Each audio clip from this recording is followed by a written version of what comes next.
as usual, we're here at the Abraham Lincoln Bookshop in Chicago in our broadcast studio. I'm glad that you were happy to join us now. If you have any questions while we're live, there's a button underneath to be able to ask the question. I hope you'll do that. Give us your name and where you're from so we can give a shout out and say hello. We don't have as much time as usual today, so we're going to be talking to a wonderful man who's done so much in preservation for this country, and that is David Rubenstein. And I think you know the name. He's co-founder and co-executive chairman of the equity firm, the Carlyle Group. He's chairman of the board of the Kennedy Center for the Performing Arts, Smithsonian Institution, Council of Foreign Relations. He's a trustee on the National Gallery of Art. He's a graduate of the University of Chicago Law School, and he's on the board there, and many other institutions as well. He's host of the David Rubenstein Show on Bloomberg TV, which he may have to give up if he goes for presidency, right?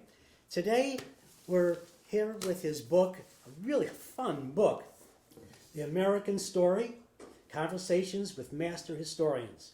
Simon & Schuster, 396 pages and illustrated, and it's $30. Did all of these interviews originally go on C-SPAN? No, none of them are C-SPAN. Let me explain. Where do they go? This is a program I started about 6 years ago to educate members of Congress about history. The theory is, if anybody should know about history, it should be the people making the laws. Amen. So my idea was to have an event at the Library of Congress, a neutral ground, where I'd invite members of Congress to come to a dinner that I would host, and I would interview a great historian about one of their great books. And to my delight, we get about 300 to 325 people come each one, members of Congress and a guest, and the most senior members of the House and Senate come. They like the free dinner, maybe, they like the conviviality of the cocktail party we had before, and they like to hear the interviews, and they get to ask questions as well. So I then took about 16 of the 50 I've now done of those interviews and put them in this book, The American Story. So it's a chance for Americans to learn about American history through the interview format, which is relatively easy to read, and to see what members of Congress are seeing when they go to one of these dinners. I hope they inculcate what they're hearing here, is all I can say. First of all, how did you decide to choose on the inside of the books, first of all, the Lincoln inaugural in the front and FDR's inaugural in the rear? Why did you choose these two illustrations for the book? Well, I wish I could tell you that I thought it through very carefully myself, but the publisher came up with the idea and ran it past me. I said it's okay. Obviously, Lincoln and FDR's inaugurals were among the most important inaugurations in our history in terms of what was said at those inaugurations. Cookie Roberts was here in your chair many years ago, and she's an interviewer. And I asked her, how do you like being interviewed? She said she didn't like it. She'd rather interview. How about yourself as an interviewer? Do you mind being interviewed as opposed to being an interviewer? I do interviews. I have a TV show. I do it, and I do this program. But I'm interviewed a fair bit too. Koki is in the book as well, as you may know. She passed away a few months ago from breast cancer. Sad situation. 75 years old, and it came back in the last few months of her life. Before that happened, obviously, I had a chance to get to know her, and I interviewed her about her 3 books on American women and what their roles were in history. And I think it's very important that people should realize that while women couldn't own property if they were married, they couldn't vote, and they couldn't hold office, they had a lot of influence. Obviously, it's a better situation today, but they did have some influence by writing letters and by hosting parties and organizing things with their husbands. So she kind of goes through that in her frequent books about this subject. It's interesting that I found in her interview, that how many women burned letters. Now, we in the Lincoln world know about Robert Lincoln, the son of Abraham and Mary, burning all their letters. They were too personal. And I myself, my dad was a psychoanalyst, and there's a famous artist that he had as a patient, and I had all the files on her. And I thought it would be very interesting for future historians, but I came to the conclusion they had to be destroyed.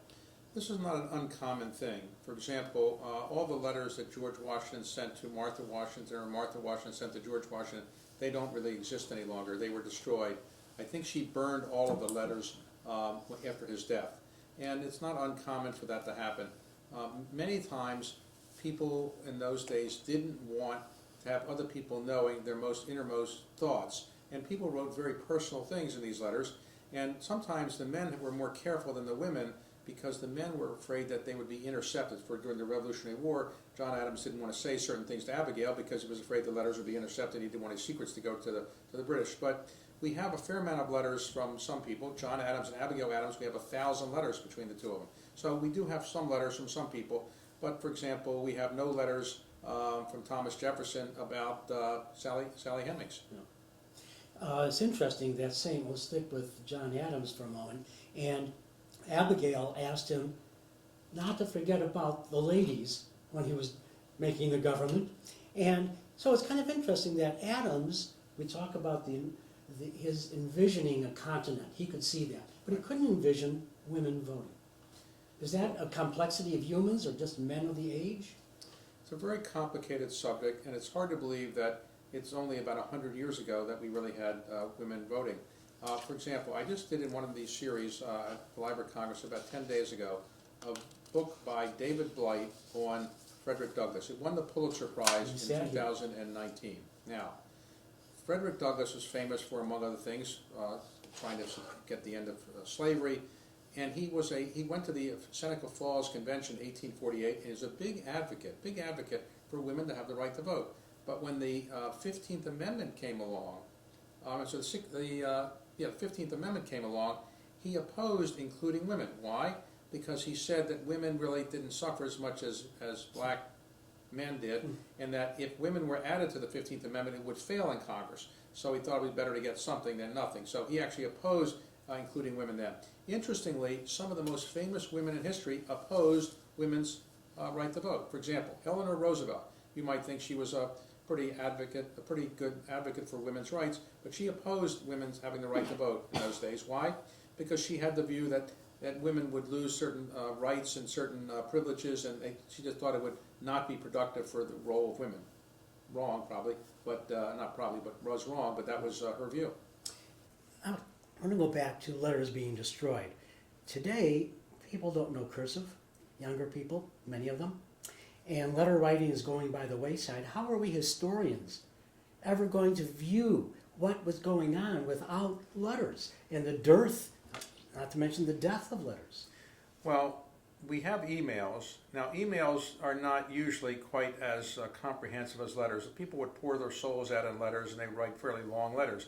Emails tend to be shorter, and we do know that emails are subject to other people seeing them more readily than letters might be, so people probably are more careful when they write emails. But it's a problem like in Chicago, for example. The first presidential library with no papers will be here. The Obama library will have no papers because everything is digital.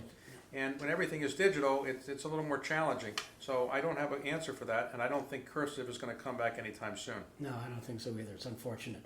Let me ask you how you prepare for an interview.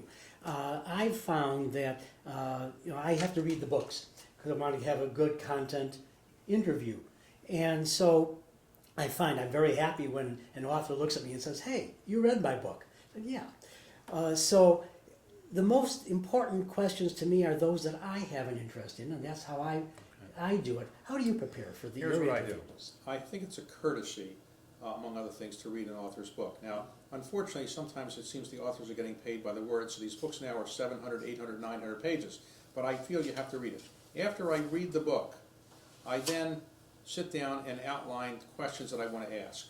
And I try to do that from memory of what I remember from the book. And I try to begin with some overarching questions, use a little humor to kind of set the tone and make it a little light, and then take people through the trajectory of the person's life or the trajectory of their book, more or less chronologically, and then have some ending questions that will kind of summarize what the person said. I then give the questions to the person. The reason I do that is that I want them to be comfortable that I'm not going to surprise them, I'm not going to embarrass them, ask them questions that are going to be too difficult. I don't usually ask all those questions because I don't like to use notes when I'm doing it. Now, I realize that's a little bit different, but what I do is I kind of memorize the questions. So if I have 30 or 40 questions, I can remember 90% of them. If I forget one or two, who's going to know? So I take that through, and the most important thing about interviewing, though, is not to have the questions in your mind that you want to go do, but it's to listen to what the person says. And follow. Because sometimes, like if the FBI comes to interview me on a background check, I sometimes feel if I say the person's an axe murderer, the FBI agent will say, well, actually, let me go to the next question. They don't actually follow up sometimes. That's an exaggeration, but I sometimes think it's important to listen to what the person says. And so that's how I do it, and it works reasonably well. Of course, here in the Abraham Lincoln Bookshop, we have to sell books and add to your royalties. So many times we try to go through different areas of the book, not entirely, just to entice you to come and read a book. Now, in this particular book, all the royalties for this go to the Library of Congress literacy efforts. I started that. I've been very involved with the Library of Congress. I co-chair the National Book Festival. I have the Congressional Dialogues program, and I've funded their literacy program. And it's very important to me that we have literacy, because right now, 14% of Americans who are adults cannot read past the 4th grade level. And you and I, as book readers, would care about this. 30% of people who graduate from college in this country never read another book in their life. It's called illiteracy. They don't read. They can, but they don't. I just want to take you very quickly into this book because you should know what's here. We're not going to be able to cover all of this. But there are 16 interviews here. 6 of those have been in this chair. So David McCulloch on John Adams, Meacham on Jefferson, Chernow on Hamilton, Walter Isaacson on Benjamin Franklin. That was a fascinating interview, by the way. Jay Winnick on FDR, Taylor Branch on Martin Luther King Jr., Robert Caro on Lyndon Johnson. May he live long enough to get this last volume out. He does. And even Chief Justice Roberts, who was a fascinating question. Let me ask you this. Among all these historians that 50 that you have interviewed, do you see any commonalities amongst them? Well, they're dedicated to the idea that learning about somebody takes a lot of time, that it's worth spending 5 to 10 years on somebody's life. I think invariably the authors like the person they write about. Doris Kearns Goodwin, as you know from interviewing her, she says, I have to love the people. I go to sleep with them every night. I want to wake up with them every morning.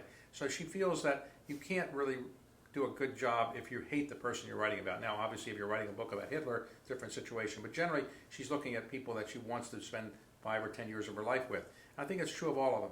Their view is that by getting information out about these prominent people, they're doing a public service. So there's many ways you can serve the country. You can go in the military, you can serve in government. But if you're writing about great Americans, I think you're doing a great service as well. Did any of them go into their books and change their minds a bit about their subjects? I usually ask them at the beginning, do they like the person more or less? And invariably they say more. I usually ask them if they had a chance to have dinner with the person, what question would they ask? And then usually they always say, well, I would like to ask this or that. They have something they always would like to ask the person, but they obviously can't, because most of the people they're writing about are deceased. You know, what you spoke about before is very important. I think that these interviews do that, and that is maybe help restore a national commonality, an understanding of who we all are through history. You see the interviews then in that regard? Well, of course, we all are Americans who are typically reading these books, or generally people who read American history books tend to be Americans. We all have some common beliefs together, that let's say that our Constitution is a good document generally, that separation of powers generally works, that people should have certain basic rights and freedoms. Those are basic ideas that all Americans tend to have. Interestingly, it's a sad situation that we don't teach history very much anymore. No. Let me tell you these statistics. 3/4 of Americans, when a recent survey was given to them, could not name the 3 branches of our government. 1/3 of Americans could not even name one branch of government. 10% of American college graduates say that Judge Judy is a member of the United States Supreme Court. 16% of Americans recently said that Justice Scalia, now deceased, is the Chief Justice of the United States. And you know, if you're a naturalized citizen in this country, you have to take a citizenship test. 10 questions, you have to get 6 of them right. 91% of the people that take it pass. The same test was given to 41,000 Americans recently who are native-born, and in 49 out of 50 states, majority of citizens failed that basic citizenship test. You know, Walter Isaacson has talked about innovations, Right. and he taught me innovators need the humanities. That's essential, not only collaboration, which he speaks about in the interview Right. here, but also that humanities are necessary for innovation. So how are we going to, what is the essential nature that we need the humanities for? Well, many people are obsessed with STEM education because they're afraid if they don't take a STEM course or they're not a STEM major, they won't get a job and therefore they won't be able to rise up in society. I'd like to point out to people, if you take a look at the CEOs of major companies, even in the financial service area, many of them are social science or humanities majors. In my own case, I majored in political science. I've been in the finance world. I think that my background in political science was probably helpful to me, but I also think it's more helpful to me now as I kind of understand more about government and history. And you never know what is going to come inside your mind from various specialties that will help you go ahead in a certain project you have. What I look for when I hire people, and I've hired thousands of people over the years, I look for people who know how to think, who know how to actually rationally come up with a solution to a problem. And I think history, among other things, teaches you how to learn about the mistakes of the past and how to think about things in the future. John Meacham, because behind me here, you can't see it too well, I'm sorry to say, but we have a copy of the Declaration of Independence made in the 1830s that essentially came from the original and why it's as light as it is. John Meacham gives a wonderful account of how these copies and facsimiles were made. It's a wonderful time to let me read explain that. for those who may not have heard what John said. The original was signed in August, not July of 1776, but it was treated very poorly. It was folded up. It was hidden in places. It was exposed to sunlight. So John Quincy Adams in 1823, as Secretary of State, said, we want to make sure we don't lose the ability to see what's in the original, so let's have some perfect copies made. So a printer in Washington, Mr. Stone, developed a process where 201 copies were made. These are so-called stone copies. They're perfect replicas. There are about, I guess, maybe 50 of them left. I own actually 10 of them, and I have them on display around various places in the United States. But subsequent copies were made, and this one is a Peter Force one that was put in a book, I believe it was, yes. And not quite as valuable, but still very important, and that's a very, very good copy there. Yeah, and it is. Scott Berg on Lindbergh was interesting in this regard. I learned a great deal about Lindbergh, someone whom I didn't want to learn much about because of his anti-Semitism as I grew up knowing about him. And it's hard to put those feelings, lifelong feelings, aside when you're looking at someone in a book. But in the interview, did you come out with a different feeling about Lindbergh or anyone else, that you came in with one idea and the interviewee changed a bit of your mind? Well, I didn't know much about Lindbergh other than he flew across the ocean in 1927 for 33 and a half hours, won a prize, became the most famous person in the world. But he had an extraordinary life after that. Now, that occurred when he was only 25 years old, and he died at the age of 72. So in the ensuing years, he did a lot. He was very involved in conservation, for example.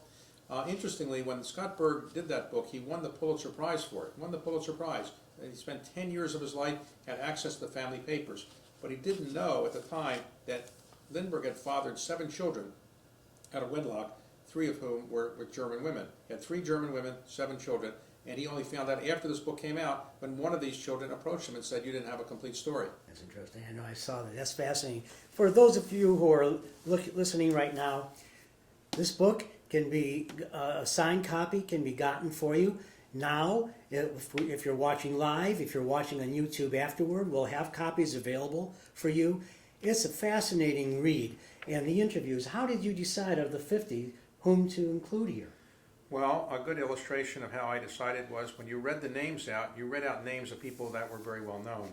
So I honestly wanted to have people whose names were recognizable so that members of Congress would come to the events and so that people ultimately, if I publish a book about it, would want to read it. So these are our best known historians, and that's why I picked them. Now, you're also an artifact preservationist, and you talk of yourself as patriotic preservationist.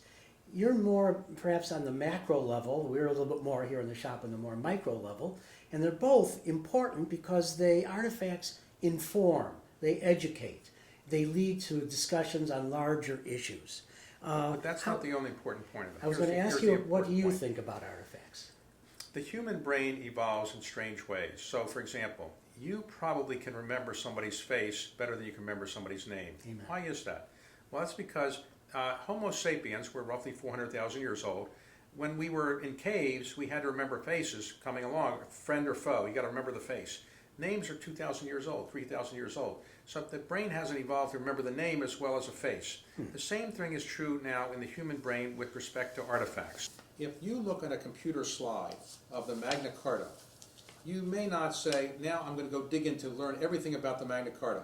But if you go see the original Magna Carta, the experience is such that you're saying, I want to learn more about it, so I'm going to read more about it after I actually see the original. So the reason we preserve original things is not only because we want to make sure we have them in our library, it's because the human brain will, I think, get more out of having the original, and I think that's an important thing. Also, it's an important thing to preserve history. There was a famous historian or philosopher who said, George Santayana, those people who don't remember history are condemned to relive it. But he should have also said, those people that don't preserve history are unlikely to remember history. Well, it certainly is an experience when one holds or sees an original artifact in front of them. And millennials say they want experiences, that's why they don't collect. Yet, I tell them that artifacts, if you can preserve them, are other people's experiences. You're going to add other people's experiences to your own, and maybe even yours to your own that are not yours.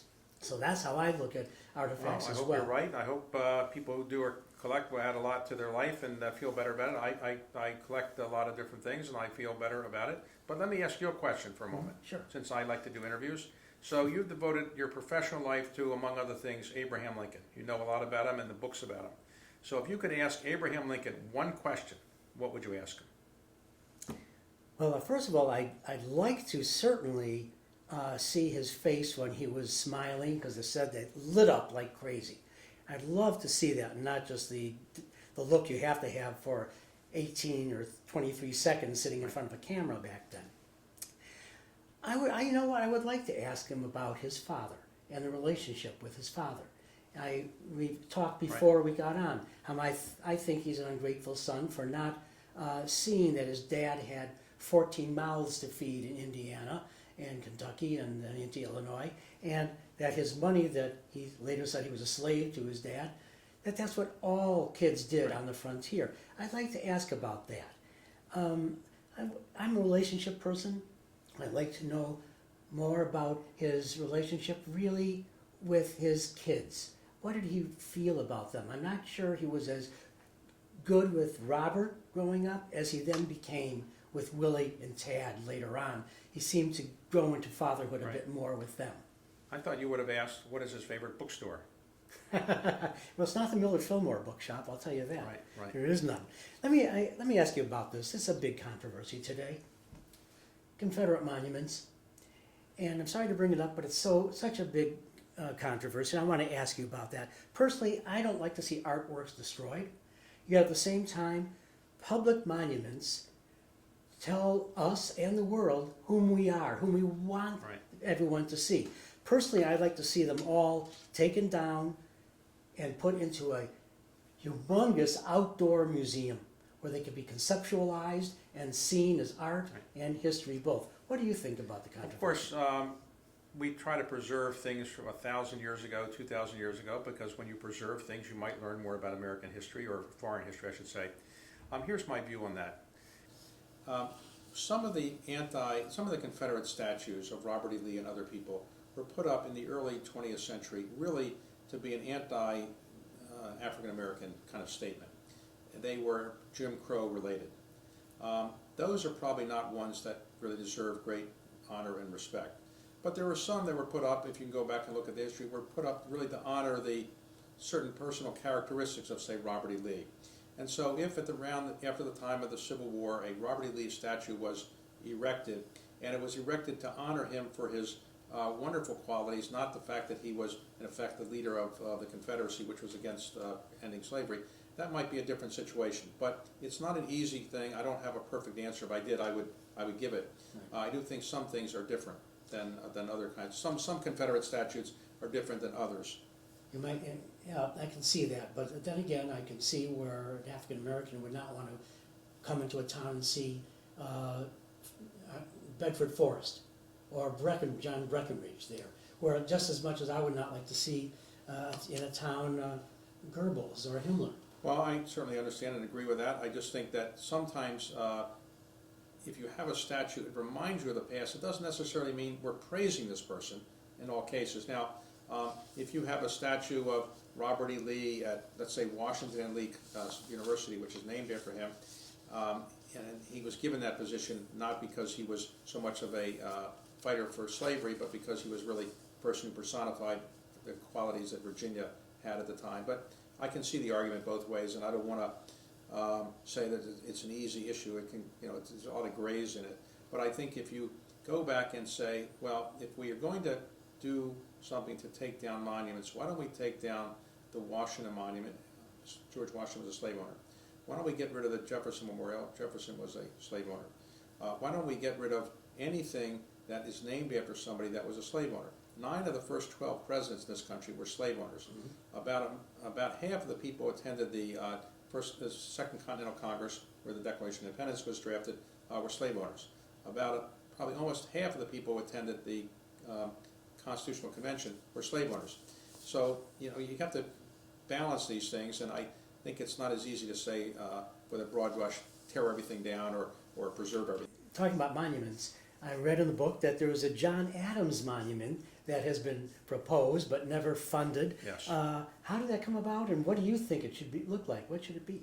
John Adams, our second president, first vice president, was basically forgotten in history until David McCullough wrote a wonderful Pulitzer Prize winning book on John Adams, reviving his reputation for some of the great things he did. Congress was impressed with it, and they authorized a monument to be built to him in Washington, but they haven't actually either found the site or actually appropriated money yet. So I hope something will get done, not in too distant future, because John Adams was an important person. He was the single person most responsible for the resolution that passed the Second Continental Congress saying we should break away from England. Another, I don't think this is a monument, but it's an interesting thing that I found in the book. Again, in these interviews, you'll find really spats of interesting tidbits that you've not really maybe known or heard of before. This one is that under the rotunda of the Capitol is a crypt that is empty, seems a waste of space, for George Washington that was never used. Martha, I guess, didn't want that to happen. When George Washington died in 1799, it was a complicated situation because the Congress was really controlled by the opposite party. And so there was debate about whether they should honor him or not up there, and it was complicated. And I think Martha Washington really felt that he wanted to stay on Mount Vernon, didn't want to go up there, and wasn't unanimous that he should go up there. Some of the people didn't want him up there because they thought it would deify the Federalist Party, which they didn't support. So it was kept at Mount Vernon, where he still is. You said an interesting thing in the book, that many interesting things, but one of them was that you knew you were aging when the Chief Justice of the Supreme Court was younger than you. And I felt the same thing when I passed Mozart's age and then Lincoln's age, feel the same way. So what are your thoughts on choosing Roberts, why you did? We learned a great deal about the inner workings. Well, I thought that members of Congress whose offices are only a couple hundred yards from the Supreme Court may not know how it works as much as maybe they should. So I've been the chairman of the Smithsonian for a number of years. He's the chancellor of the Smithsonian, so I've worked closely with him over the last number of years. And I asked him if he'd let me interview him. Interestingly, at the beginning, I said, did you always want to be Chief Justice of the United States when you were little? No. Did you want to be a judge? No. Did you want to be a lawyer? No. What did you want to be? I wanted to be a historian. All I cared about is American history. My father said, John, there's no money in being a historian. But John said, I don't care. He went to Harvard. He majored in history. He came back spring break, gets off in the airport at Logan Airport in Boston, gets in a cab, says to the cab driver, take me to Cambridge. Cab driver said, are you a student at Harvard? Yes, I am. What are you majoring in? I'm majoring in history. And the cab driver said, well, when I was a student at Harvard, that's what I majored in. So John Roberts said maybe he should listen to his father and go get a profession that was different, that was going to pay him more. Yeah, so I was the same way going into history, and instead I went to the book biz. Not a lot of difference in the pay.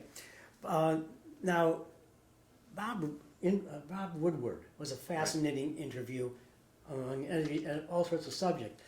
But executive power is something he was speaking about, and he got into the weeds a bit about executives, modern executives, the Bushes, Clinton, even Obama, going into or staying in war. And that was a fascinating discussion about that. Tell us a little bit about that so they'll understand what they're going to get into. Well, Bob Woodward was, of course, the reporter who broke with Carl Bernstein the Watergate story, which ultimately led to Nixon's resignation. Interestingly, Bob Woodward never met with or talked to Nixon in his life. He always wanted to, but Nixon would never meet with him. Um, I think there's another book out, not referred to in this particular volume of my book, by Michael Beschloss called Presidents of War. And that book basically discusses what Woodward was discussing. The presidents have taken on more and more power, and we see now that some presidents will say, well, I have unlimited power, I can do almost anything, and in fact, I can enter into a war without a resolution of war. In fact, I think we haven't had a resolution to go to war since World War II. And I think it was the last time we actually passed an official declaration of war. So we've been to a lot of wars since then, but we don't really have official declarations of war.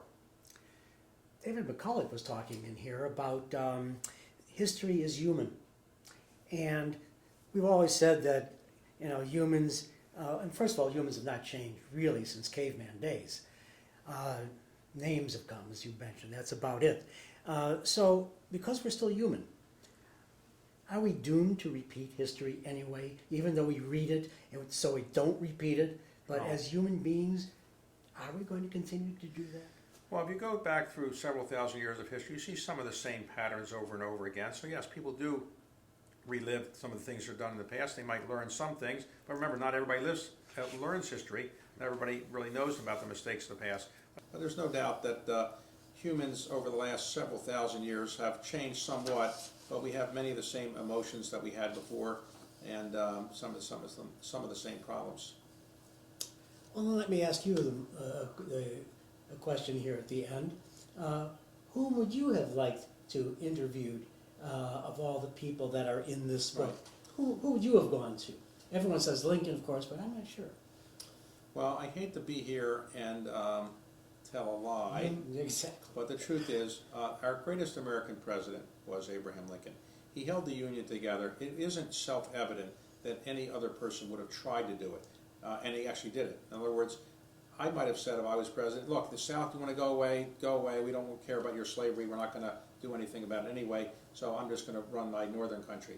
Lincoln didn't do that. He believed in the country, that it should be kept together, and he fought through a difficult war. 600,000 men and women were killed in that war. Millions of others were injured. Millions of others were damaged medically in many other ways. Lincoln is our greatest president, and he is our greatest president for these reasons. One, he held the Union together. Two, he ultimately issued the Emancipation Proclamation. Three, he ultimately supported the 13th Amendment, which ended slavery. Four, he had an ability to use the English language in ways that very few people can, and he could say things that really inspired people with his language, like in the Gettysburg Address or the Second Inaugural Address. So, I think there's nobody really in his league. I think Washington would be a close second. He learned a lot, Lincoln did, from the Bible and from Shakespeare on how to use language, and then from Euclid, the principles that Euclid had of making a proposition. He learned how to do that as well, and that's what made him, I think, so immense in our history today. Right. Martyrdom helped. I think if he had lived, there may not have been an Abraham Lincoln bookshop, but his verbiage positively and the way he produced it is going to live forever. I don't know whether it's an argument for schooling or not, because he didn't really go to school, he didn't go to law school, yet he's extremely well read and well educated. And the leading African American at the time was Frederick Douglass, who also never went to school, and he also was extremely literate. He also knew the Bible and Shakespeare quite well. Yeah, exactly. But then again, some of these people, like Lincoln, Adams, are self-motivated to read and learn. That's what they do. So it helps to have that motivation and curiosity. When I give a commencement address, I invariably say to the students, listen, you don't really end your education today. You begin it. Your brain is a muscle. If you don't use the muscle, it will atrophy. And in the end, you'll never get the benefit out of life if you don't read and learn how to expand your brain. And the best way to read, honestly, is reading books. Books focus the mind in a way that a magazine article or newspaper article or a tweet does not, because it takes a discipline to get through the book, and I think you learn much more about it. I try to read 100 books a year, and I'm reading books on subjects I know a fair bit about, so it's not that difficult for me to do that. But I read biographies, because I think they're most enjoyable, business books, government books, political books, things like that. And it's one of the great pleasures of my life is reading. Well, you can't say anything better at the Abraham Lincoln Bookshop than the pleasure of reading. So we're going to be having other House Divided coming up. In March, we have two coming up. Saturday, March 14th at noon Central Time, March 14th. Megan Kate Nelson will be here with her new book, The Three-Cornered War, the Union, the Confederacy, and Native Peoples in the Fight for the West. You're going to learn a lot about the Mexican territory and what was happening out in the West. Everything wasn't east of the Mississippi. And then on March 26th, a Thursday, at 3 p.m. Central, you come to back to our website, you'll see all this. The Women's Fight, Theolovia Glimpf, I think I did it correctly, I think I did it wrong. Theolovia Glimpf, The Women's Fight, Civil War's Battles for Home, Freedom, and the Nation. What was happening behind the scenes? We talked about women in your book. Here too, women were doing things behind the scenes that really infected and affected history. I think you're going to want to do that. By the way, March 5th to 8th, Abraham Lincoln Bookshop and moi will be at the New York Armory for the New York International Book Fair, brought to you by the Antiquarian Booksellers Association of America. I hope you'll come to that. Go to abaa.org for more details, and if you're in the area, the Park Avenue Armory is easy to get to, so I hope you'll all come into that as well. We're so happy that you came in here today. This is a Simon & Schuster book.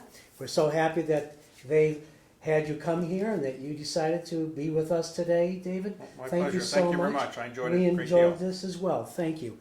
Come back to us. Thanks for being with us again. Bye-bye.